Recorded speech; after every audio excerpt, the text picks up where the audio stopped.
Drew Cobo wants to know, how do you pick your lumber for each project? We get that question all the time. Yes, and we get people that disagree with us too. But we're all about convenience. We have a bunch of kids, so we've always gone to hardware stores to get our lumber. It's easy. They've got carts. They'll load it for you. It's right down the street. So that's where we find ours. We also build with very inexpensive lumber. Yes, most of our 2x materials are framing lumber, and those are actually quite easy to find straight. The studs are really easy to find straight. And then a lot of what we do with our 1x is whitewood.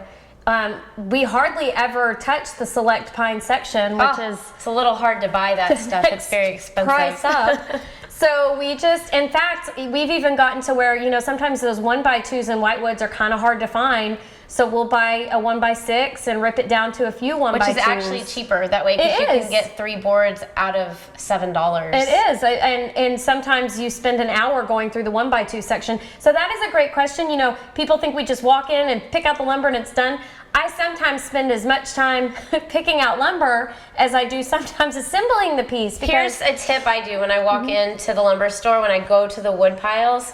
If I'm going to the 1x4s and I see some of the pile is messed up and some of it is really straight, I know that the ones that are messed up have probably already been picked through. So I don't touch those first. I go to the ones that are stacked that haven't been touched yet. That's good.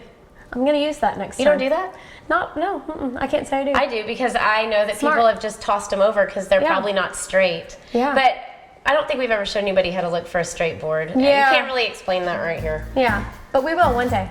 Okay, Lemon Bliss Bakery wants to know, how do you best select your lumber for projects that isn't meant for furniture? Her example is the marking stamps on like the 2x4s that say stud.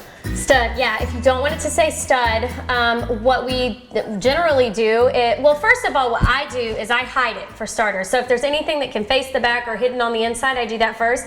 If anything has to show, it's got to be sanded. So it doesn't. If you get an 80 grit sandpaper and get like the corner cat sander, it'll sand right off. Yeah, and just make sure if you're going to stain that piece that you'll want to sand over it lightly, like with a 220 after, just to smooth it all out so you don't see the grain or the grit from the sandpaper. Yeah, we usually, when we build a piece, we'll look and we'll do an overall sanding job on it anyway before we stain it, and we'll go and get all of those stamps off of it. Yeah. Sometimes like the plank tabletops will have stamps all over them. Yeah, that's a great question. Yeah.